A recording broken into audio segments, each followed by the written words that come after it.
خان صاحب اللہ ان کو جزائے خیر دے، ایک پٹھان تھے، میرے راستے میں ملے جماعت میں، انہوں نے 2 نصیحتیں کی تھی. وہ آخری نصیحت میں آپ کو بھی کرتا ہوں، اس کے بعد دعا کراتے ہیں. 2 نصیحتیں اس نے مجھے کی. یہ کوٹلی میں اور سعید انور ایک جماعت میں چلا لگا رہے تھے، تو وہاں سال کی ایک جماعت آئی ایک مسجد میں، تو سب پٹھانوں کی جماعت تھی. تو ایک پٹھان بڑا خوبصورت، بڑا نورانی چہرہ اس کا، تو میں ایسے لیٹا ہوا تھا، کارپیٹ ٹائپ تھا، کارپیٹ ہی کہہ سکتے ہیں اسے، ویسے صف سی تھی، وہ اس پہ لیٹا ہوا تھا.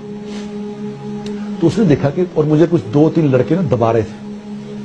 تو اس پٹھان نے دیکھا، اس نے کہا بزرگ ٹائپ آدمی لگتا ہے، تو اس کو میں اٹھا کے اس نے کہا بابو جی اٹھو، تمہیں 2 باتیں بتاؤں بڑی قیمتی. میں نے کہا پٹھان آدمی ہے، کیا بتائیں، ہم کیا سمجھتے ہیں پٹھان ہوتا. انہوں نے اس نے کیا بتانا ہے. تو میں نے کہا یار اچھے لیٹے بتاؤ یار تم کیا بتانا ہے. تو اس کو بھی اس نے کہا، اس کو سمجھ گیا کہ یہ ذرا دماغی طور پہ اتنا ٹھیک نہیں ہے. اس نے کہا کہ بابو صاحب ایک بات تو یہ ہے کہ کبھی تھوڑے سے مزے کے لیے گناہ نہ کرنا، تھوڑے سے مزے کے لیے گناہ نہ کرنا، کیونکہ مزہ ختم ہو جائے گا، گناہ باقی رہ جائے گا. میں نے جب اس کی یہ بات سنی، میں اٹھ کے بیٹھ گیا ایک دم.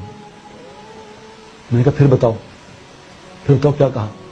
اس نے کہا میں نے کہا تھوڑے سے مزے کے لیے کبھی گناہ نہ کرنا، مزہ ختم ہو جائے گا، گناہ تمہارے ساتھ چلے گا، تمہارے ساتھ چلے گا. مزہ تو کتنی دیر، گناہ کا مزہ کتنی دیر چلے گا، وہ ختم ہو جائے گا، پھر گناہ چلے گا. تمہیں کہاں تک چلے گا؟ قبر میں تمہارے ساتھ جائے گا، حشر میں تمہارے ساتھ کھڑا ہوگا، جہنم میں چھوڑ کے آئے گا وہ مزہ. میں نے کہا دوسری بات بتاؤ.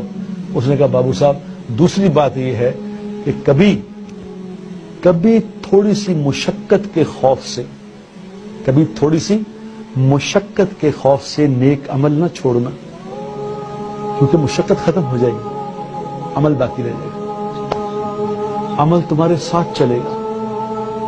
رات کو کبھی اٹھنے کو دل نہ چاہے، نماز پہ تہجد پڑھنے کو دل نہ چاہے، تو یہ یاد کر لینا یہ مشقت ختم ہو جانی ہے، لیکن یہ عمل ساتھ چلے گا، قبر میں ساتھ کھڑا ہوگا، حشر میں ساتھ کھڑا ہوگا، جنت میں چھوڑ کے آئے گا.